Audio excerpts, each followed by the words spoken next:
deeper than music.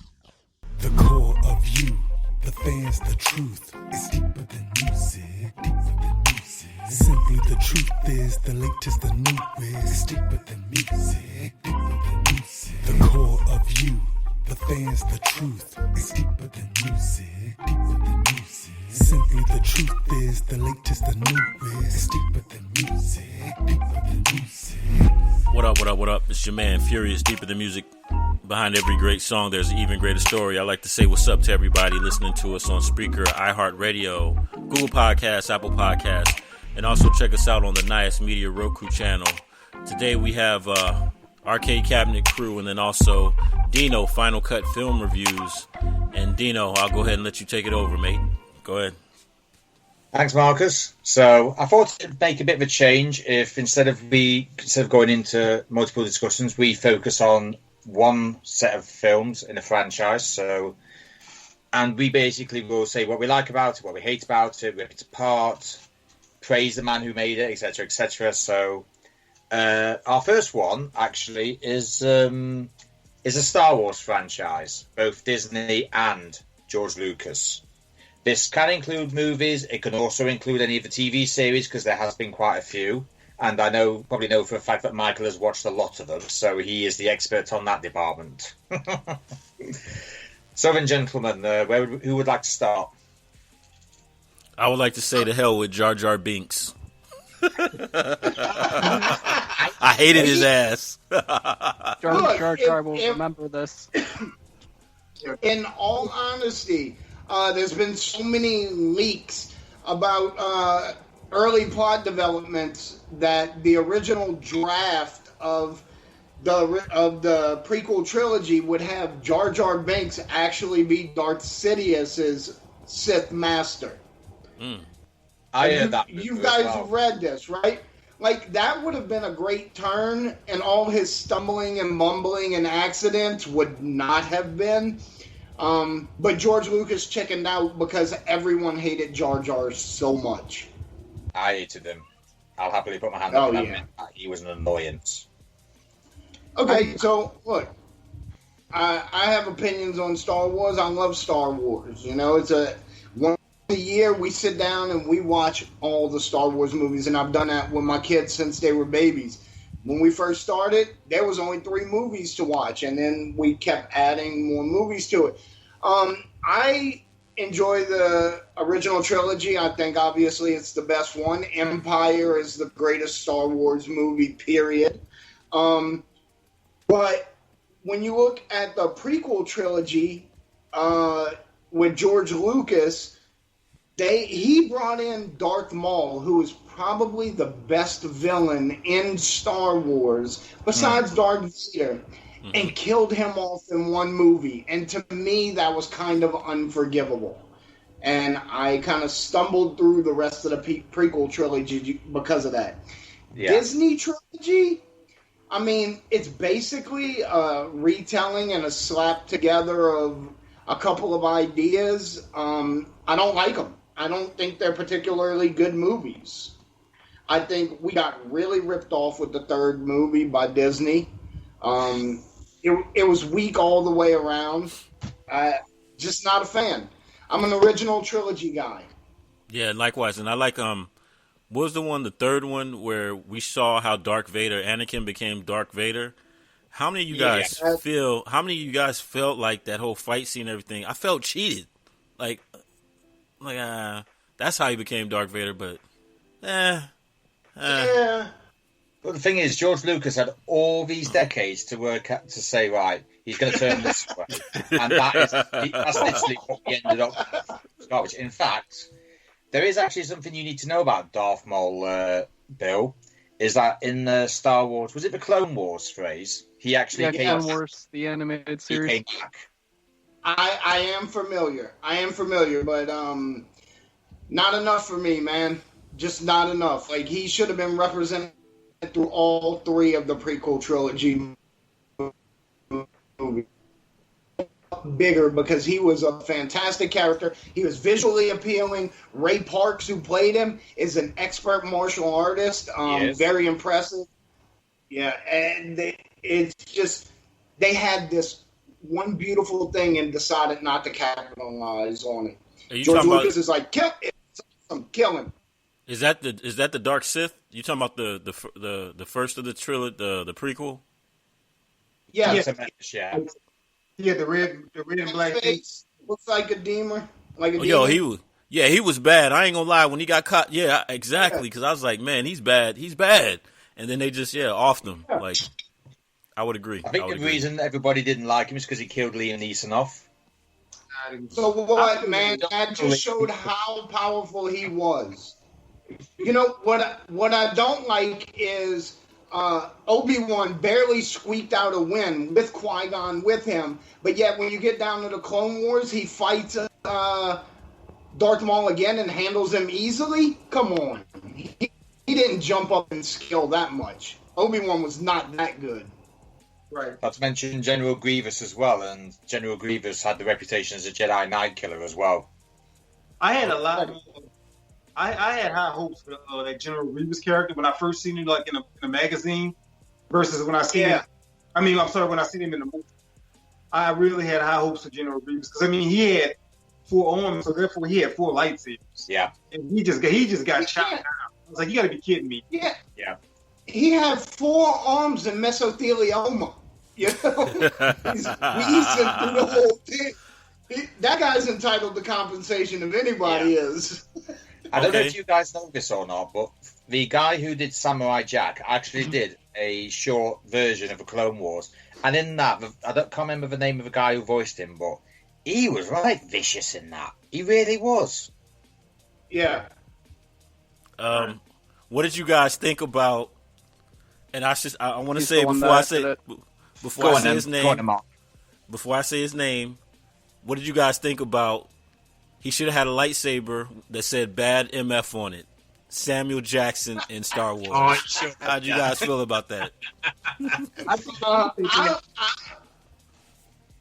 I'm not Samuel Jackson in Star Wars. You know, and yeah, he should have had. I might be crazy, but I heard a rumor that is engraved on his handle. I might be crazy, but I really think that's a legit rumor. But he actually talked to George Lucas and talked him into the purple lightsaber so he could find himself in group fight scenes. Yeah, that's true. Wow. Mm. Yeah. And I went to Disney, and believe it or not, I actually made a purple lightsaber. I thought that was a cool. I mean, you know, to see that at first, it kind of threw me off guard because I was like, "Whoa, we got a purple one now." You know, because before they were like red, green, and blue. Right. When you went straight back to prequels, there was a lot of other colours as well. Yeah. Yeah. Yeah. When what we're seeing more now, and I think Samuel Jackson really started to kick that off, was especially with Disney owning the movies now, you're starting to see cameos. Whereas Samuel Jackson had a role, it wasn't just a cameo, but if you watch the new trilogy, the first one, The Force Awakens, when Rey is tied to the chair and she tells the guy, you know, you're going to let me out this chair and you're going to give me my weapon back, and he says, I'm going to let you out the chair, I'll give you your weapon back. It's Daniel Craig that plays James Bond. But he was under James Bond contract, which means he couldn't act in another movie. It has some name on the credits, but his part name is like STM-007. Oh, and then a made-up name after that. Yeah. That's pretty cool. I mean, Samuel Jackson went to George Lucas. He's like, hey, I just want to be in a movie. I'll do anything. I'll be a stormtrooper, you know? And I get that. I'll tell you what I didn't like about it. You know, I'm not. I guess as far as the movies go, I see it for what it is. The original trilogy is my favorite because that's what I grew up with, and I watched them out of context. I watched Empire Strikes Back, then I seen Jedi, then I seen the original Star Wars. But over that, you know, watching the final trilogy, you know, I mean, I enjoyed Force Awakens. So I was like, okay, it was cool for what it was. It's like they go through this entire movie because you ready to see Luke Skywalker, and you finally get him in the end, And then when you get to the next part of the movie, it's like he was totally useless. And then they killed him off at the end. I was not happy with that at all. I hated that movie, man. I ain't gonna lie. I hated that movie. I hated that island that he was on. I hated it. I wasn't particular about that. And then, like, when they made the final movie, you know, he came back as the ghost. I mean, it's like I was ready to watch Luke Skywalker, you know, do his thing, you know, like one last time. But I was like, we'll never get that now. Of course, now I do like The Mandalorian. Those are good. Yeah, that is. The Mandalorian's great. Yeah, that is Star Wars to me. And I heard that they also, in this next one that's coming out in October, they're gonna put in Ahsoka Tano. Yeah, I've heard that. But I also heard that they fixed Luke Skywalker. He's gonna be in season 3. You know, because that's back when he was still alive doing his thing. So we're gonna supposedly, I read it, we're supposed to see Luke Skywalker and R2-D2. So I got high hopes for that, but I'm not gonna hold my breath either. How'd you guys feel about? Oh, go ahead. I'm sorry. I was going to say I have real high hopes for season 2 of Mandalorian for the simple fact that at the end of season 1, it was revealed that Giancarlo. Yeah, if you haven't watched Mandalorian, just plug your fingers in your ears. How do you guys? Let's just say the big bad guy of the season is Giancarlo Esposito, and I am such a huge fan of his. And he's going to carry into the second season. Hopefully he stays on the show for a long time. I mean, the guy is an amazing actor. Everything he's ever done is great. For those that don't know, he played Gustavo Fring in Breaking Bad and Better Call Saul. Yeah. I didn't watch those. How do you guys feel about also in the next Far Cry video game as well? Han Solo, the Han Solo movie? How do you guys feel about that? And how do you guys feel about if they go in a direction of making spin-offs based on the Star Wars characters? How would that be received by Star Wars fan in the franchise? Right.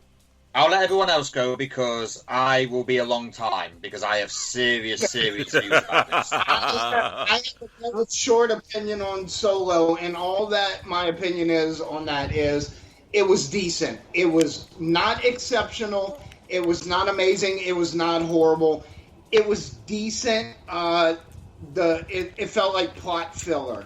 We didn't need the movie. It didn't do what the fans wanted it to do. Okay. I will say this about it. My favorite part about that movie was when Darth Maul popped up at the end. Yeah. That was the thing. Agreed. Bring that character back. Because I'm going to be honest with you, next to Darth Vader, to me, Darth Maul is the most menacing character in the galaxy. I mean, because he has a double-bladed lightsaber. Now he has, like, those spider legs. You know, he's intimidating. And they don't need to kill... Like, they don't need to kill these characters off, especially so early on.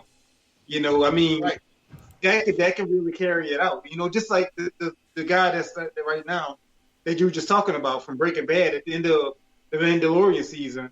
You know, carry him out. Don't kill him off. You know, because we need that. We need that bad guy that we love to hate. Mm-hmm. You know, and I feel like that carry. That's like having Bowser or Robotnik. You know, they always come back. You know, but you need that character, and I mean that does so much for it. All right then, Mikey, since you've probably watched more Star Wars than just about any of us, because I know how much you love the animation, what would you say about the Star Wars franchise as a whole, both good and bad? All right, first for Solo, I feel like we didn't actually need that movie because no one really seemed like we needed to know why, like, Han's called Han and everything. I was more interested in Lando, if anything, in the movie, because the minute like Donald Glover walks in as Lando and he's owning every scene, I'm like, why? I'm like, I'd rather watch Lando, you know. But I think the problem with Star Wars now is due to the high level of nostalgia is held at. It's kind of impossible to really do Star Wars proper now. Like outside of the Mandalorian, like when you have people that actually care, I feel like with the way the fans are.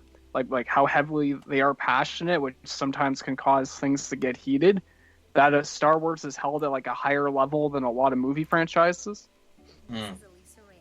I'll say this. To me, after watching, like, I'm not so much 1, 2, and 3, but after Return of the Jedi, for me, 7, 8, 9, I'm gonna kind of consider that fan fiction. So for me, Luke Skywalker is still that. I mean, I watch him like for me, it's fan fiction. You know, because I don't feel like these characters should have died off. You know, what they did with Han Solo. I wasn't happy about that.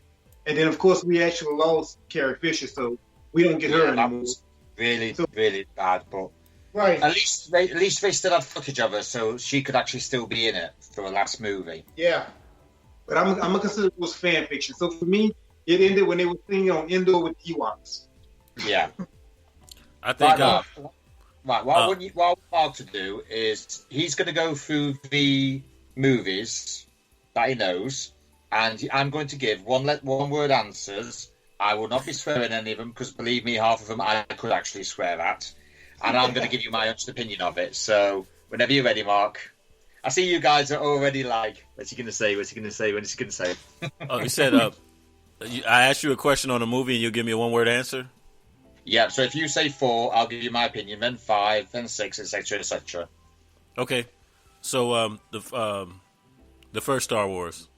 Episode 4. Yep. Pretty good.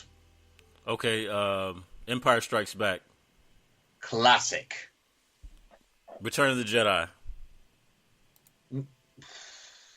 I think that was my favorite. That was my favorite one. What I will say is, I do love it. I think it's on par with 5. But I think the other thing is, after 5, it was very hard to topple because it's like. Okay. So yeah, I'll say great because I'm not quite sure what the next word down from a classic is. Solo. It rhymes with it. Okay. Attack of the Clones. All right. Okay. I can't remember the name of the one with Jar Jar Binks and young Anakin. Phantom Menace. Phantom Menace, yeah. Not bad. And what was the one where everybody dies? Rogue. Revenge of the Sith.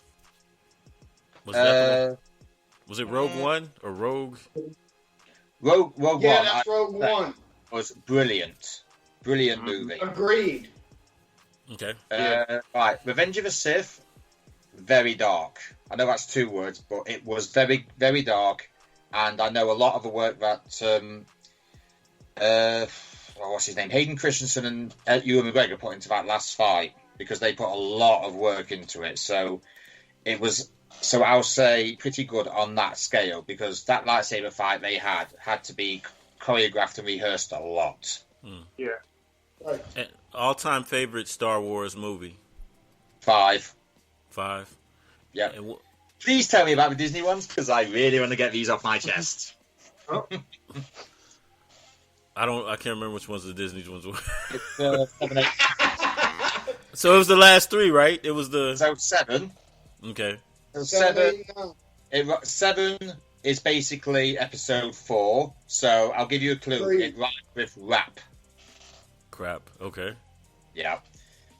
8 is vomiting. I'm being nice when I say that. I could say a lot worse. And 9, I will simply say waste. It was wasted opportunity. So let me ask you a question. With Disney owning Star Wars now, will it be watered down? Because now my question is, we've seen the last Star Wars. What's next? Yeah. What is next? Because you know they're going to regurgitate.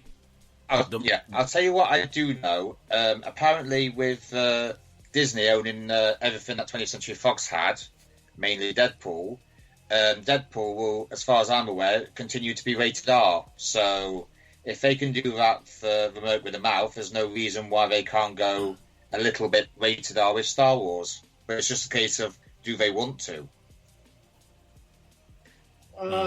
Probably not. Well, Deadpool started out as a rated R. Star Wars is a family franchise. Disney's not going to mess with their family rating on something that's successful. I think they're going to continue to water it down until it's undrinkable. Yeah. And I think they're getting close to that point now with Episode 9 with Solo. Like, this Kool-Aid's getting thin.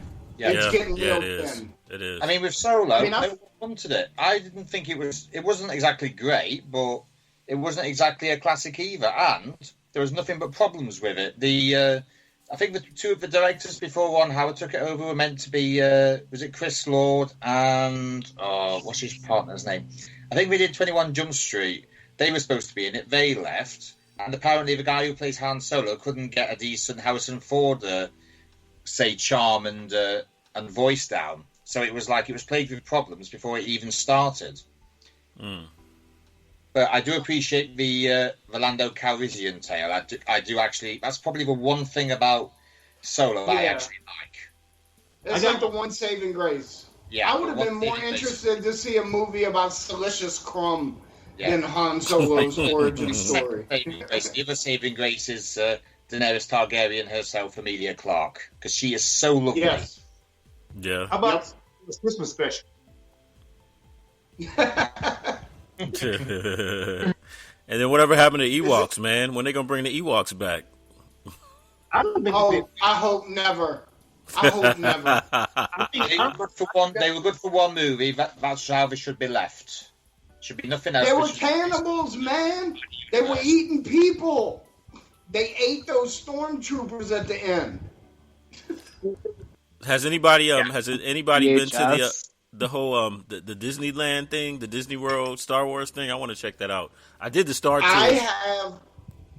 Is it good? I did not the new one. I went to the old one before they Star Tours? completely revamped everything. Yeah. Star Tours. I did Star Tours. I like that. I like Star Tours. Right. it wasn't in commission when I went over there, but I did get to go around there, and I saw like they had the AT-ST Walker in the corner. They had like the big tree, and they had like a little store. But like I said, Star Tours wasn't operating when I went back there in 2011. It's stuff which I could have seen. Mm.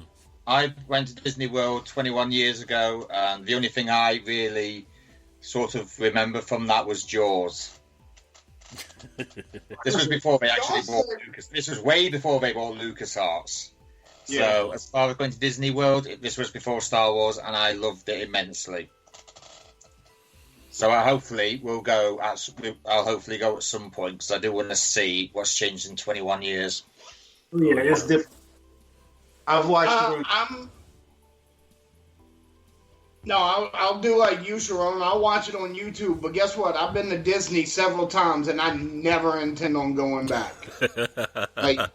Seriously, I'm not going to stand in those lines. The rides are cool, but they're not that cool, man. I'm too old and too grumpy for that now. Yeah, I did. My last outing was Disney California Adventure, and when they had the Tower of Terror, we did the Tower of Terror like 3 times, and I'm good on Disney parks. Yeah, my mother refused to go on that.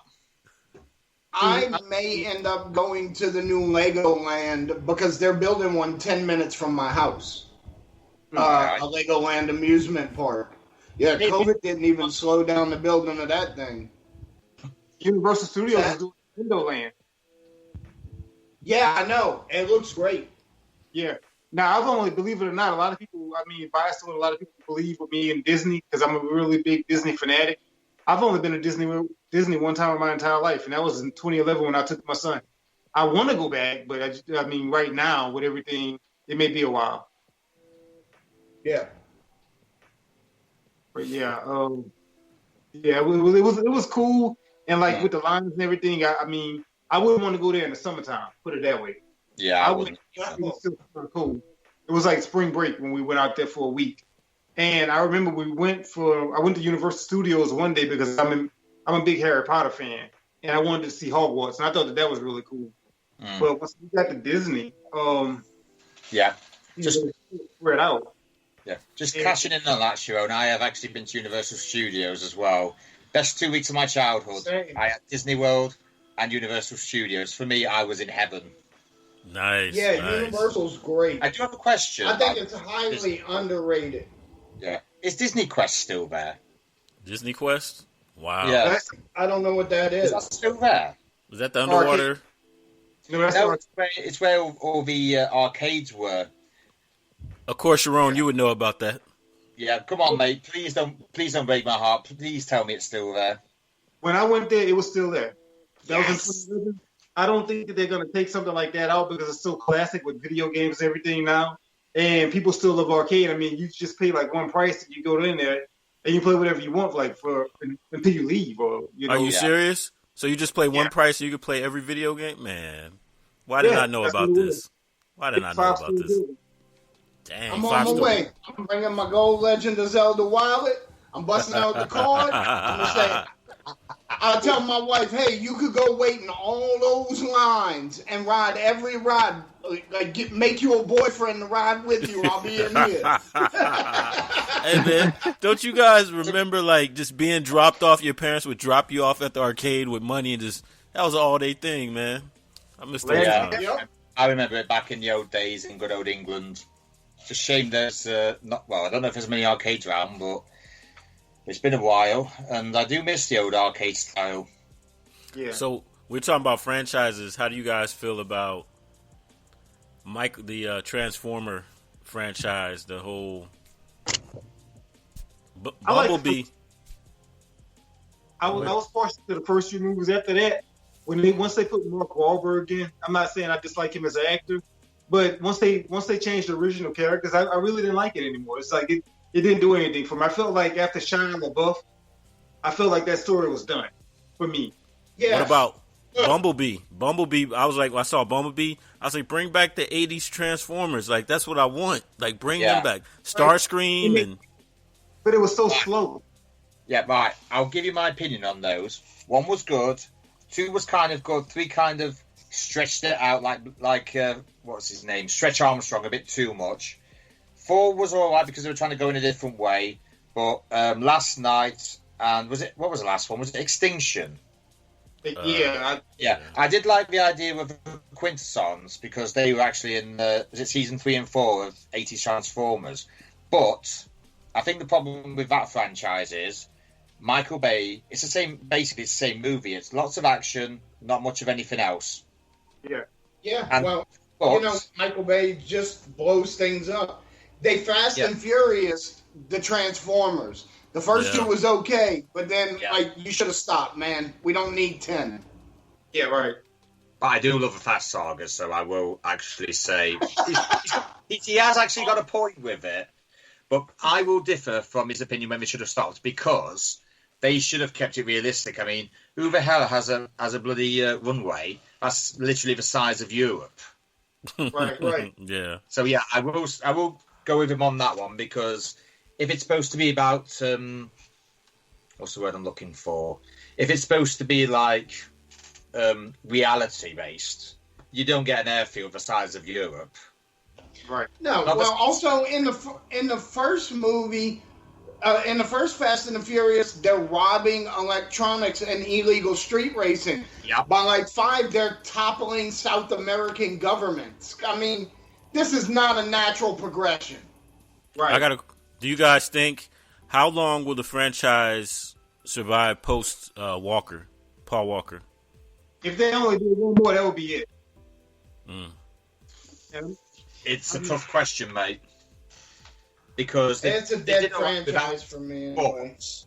It's a case of how far can the franchise go. I mean, you could probably close out this trilogy with Cypher and everyone, but Universal will probably milk it for every single penny they can. But from a realist point of view, like me, they should probably call it quits after this one or the next one, depending on how they go with story. Because then they have they had a spinoff, right? Because I know Tyrese and The Rock were going at it because what was the spinoff that they did? Sure, yeah. Yeah. It was great, actually. I did like it, but at the same time I didn't. Right. Because it was more like too sci-fi. Yeah. It should be just like grounded in reality. It shouldn't be where Idris Elba is literally a black Superman. Literally. Right. Because that for me is just being a bit too ridiculous. Yeah. But wait.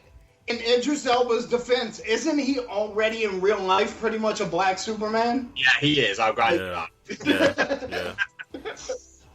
Yeah. Idris, and then I want to say that I feel like Vin Diesel, he's either Triple X or I mean, just it's funny to me how you see like the Fast and the Furious was like this, it was like this niche movie of people that like to race, and now it's international. And then just looking at, to me, Vin Diesel is kind of looking tired. Like, okay, it's like he's typecasting in these roles, and it's like, how much can you milk that cow?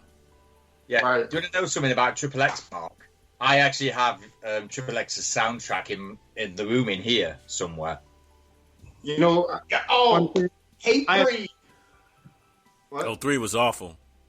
It was awful. I've never just ignore me. To be fair, Triple X 1 was good. 2 was sort of like, right, this is continuing without Vin Diesel, and they should have just left it at either 1 or done something with Vin instead of giving it to Ice Cube. I love Ice Cube, but no. Yeah. No. It didn't match. Ice Cube didn't match in that role. It was just like, Yeah, I've never seen any. I went back and watched Triple X, the first one, not too long ago, and it starts off with him jumping a convertible off of a bridge as like an extreme stunt. Yeah. And I'm like, oh, this is not good. When Triple X came out, I loved that movie. I thought it was amazing. And then I'm like, a lot of parts of the movie like that were like real hokey when you look back on them now. We were younger. We had different glasses on at the time, and we saw it differently at the time. Yeah. There's a lot. I mean, but on the other hand, I've gone back and watched Vin Diesel in the Pitch Black series. Oh yeah. I love Pitch Black. Yeah. To me, Vin Diesel in the Pitch Black franchise, that's his thing. Like his niche. Okay, so almost anyone can be an action star, but to carry a sci-fi franchise from creation to fruition on your own shoulders is a pretty big deal. Because you know what? Like he had them cheesy one-liners in Fast and Furious. Mm-hmm. This is Brazil. Like, how many of those can you do? You know what I mean? Right. Yeah. And then what's her name? When she came back from the dead, his girl, I was just like, I'm done. Yeah. How you been dead but not been dead for years? I will say one thing though, chaps, about Fast 6. I was actually watching it in a cinema about 30 miles away from where I live. And you know that bit where Luke Evans basically tells Paul Walker that he's kidnapped his wife? And then when she shouts into it and he goes for him, I had somebody in the very front row, and I kid you not, he went, "Go and kick his fucking ass." He actually said that in the middle of a theatre. I'm like, that is how you are a good baddie. You want that reaction. Yeah. So how do you guys feel about the evolution of Tyrese and Ludacris in the movie? Their characters. I was going to say that they're like a modern day Laurel and Hardy, but they're not. They just they just bounce off each other and it does work. But I tell you what is better, when they start fighting over Ramsey, because that is just absolute quality. Oh, yeah. And then my least favorite one in that franchise was Tokyo Drift. Like, get that one out of there. Little Bow Wow. I think the problem with that, Mark, was the fact that they basically went from a movie about Brian and Dom to a movie with Brian, and then it just kind of like went on to something else on the other side of the planet. Well, that was for Vin Diesel. Yeah. That was so Vin Diesel could go do Pitch Black too. Oh, okay. I didn't know that. But looking back, when we realised how central a character Han is to everything, you can kind of say and go, yeah, fair enough, I'll accept that. I don't really want to watch it, but I'll accept it as part of folklore. Because it did become part of the folklore for a lot of reasons. Because obviously, the guy who mowed Han down was actually Deckard Shaw. And the evolution of The Rock and Jason Statham in those movies. Because I feel like it's becoming like an Expendable. It's going to be like the Expendables pretty soon. They're just a married couple. Yeah. There's no words for them.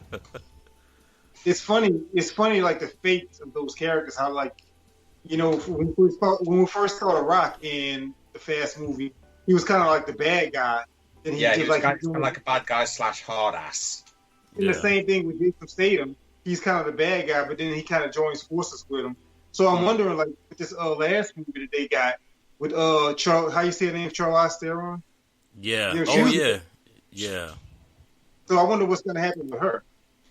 Just please do not mention John Cena because I would rather eat the cat I'm wearing than talk about him. And Was John he in- Cena's in like I hate everything now. He's good. In fact, Fraser does watch a lot of wrestling. He knows how good he is on a mic, but I absolutely cannot stand him as an actor. All of the I wouldn't know. I haven't seen basically him. looked like he had a face like a slapped arse. Oh yeah, and There was no Bumblebee. face. He reminds me of like Arnold. I mean Arnold. He was action, but the acting. Yeah.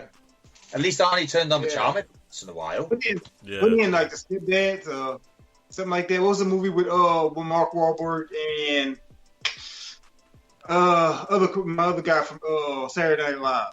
Oh, I know you're talking about. You're my boy Blue. No, it's not Will Ferrell, is it? Because he did wind up in there in the not Stepdads. It was Yeah, it's I know what it The is. other guys? Was it the other Yeah, the guys? old Ferrell? The other guy. Yeah. Yeah. no, not the other guys. It was the movie where like where Mark Wahlberg Daddy's Home. was that it? Something like Daddy's that. Home. Where yeah, I think it was because Because Will Mel Ferrell Gibson was going out with his ex-wife, and he Where apparently he's the stepdad. he didn't like it. yeah, and then Yeah. like the situation reversed with him in the second movie because John Cena was the dad and he was the stepdad. Mm. I sometimes wish Mark Wahlberg would have punched John Cena in the face.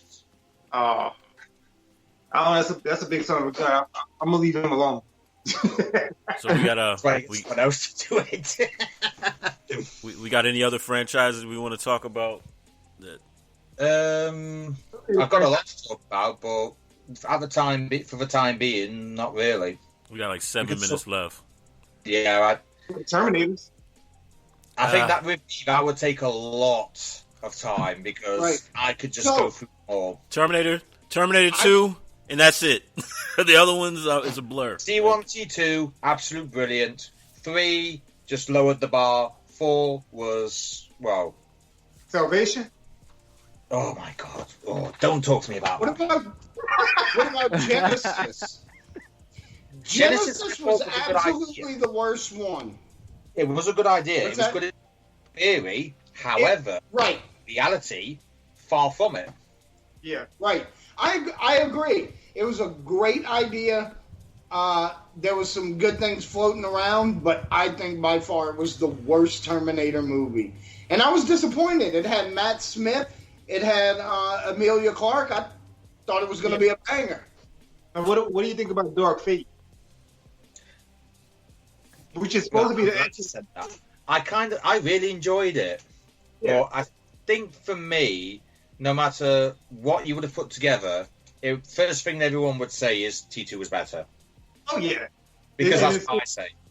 This With that franchise, no matter what you did after T2, it was always going to be compared to downhill. that. And the bar was too far high.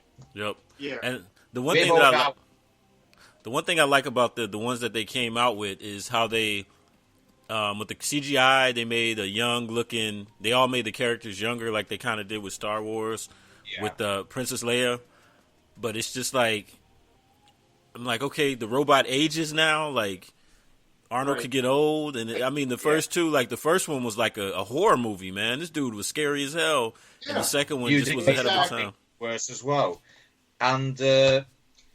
And everything Stan Winston did in the first one just literally would give kids nightmares because it was that good. Yep.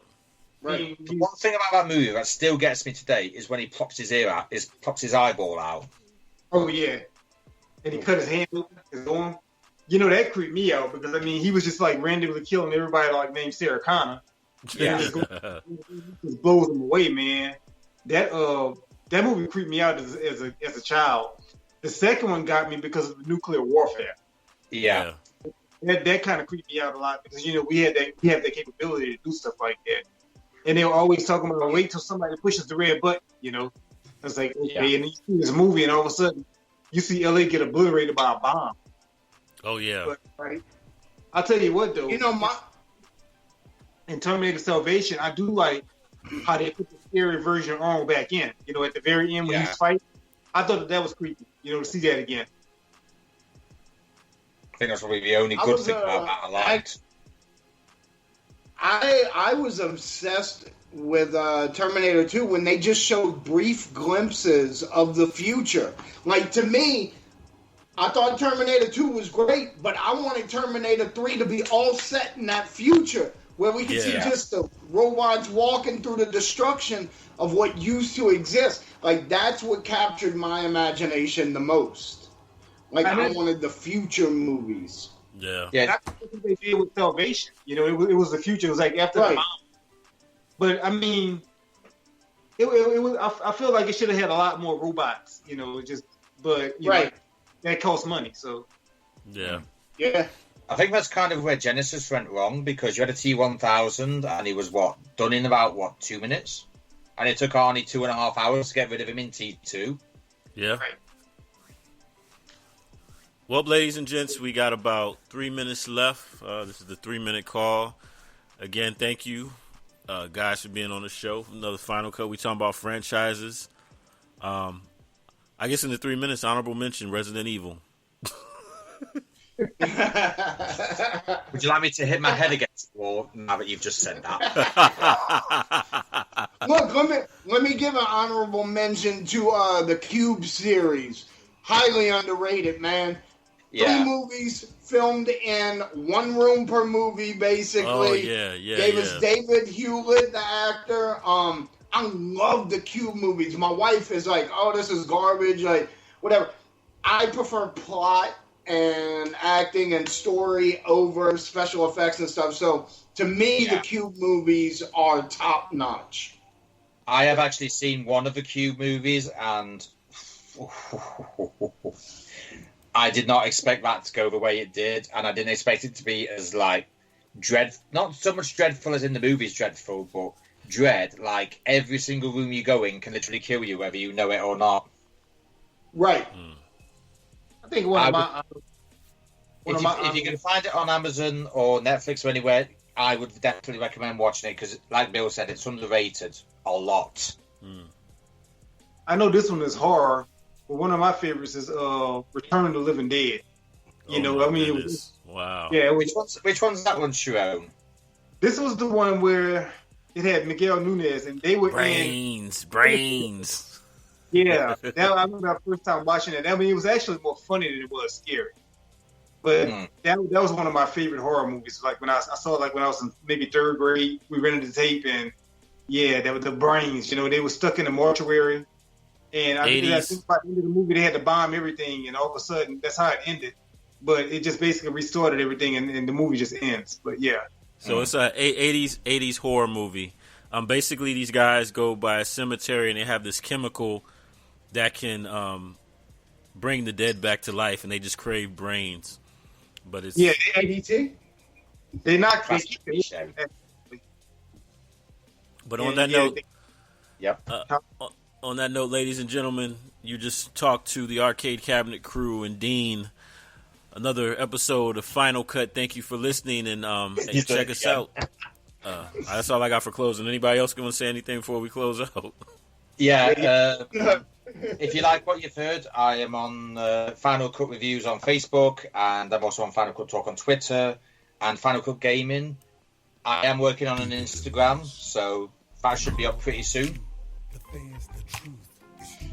I'm Bill Tindo. You can find me on the Arcade Cabinet.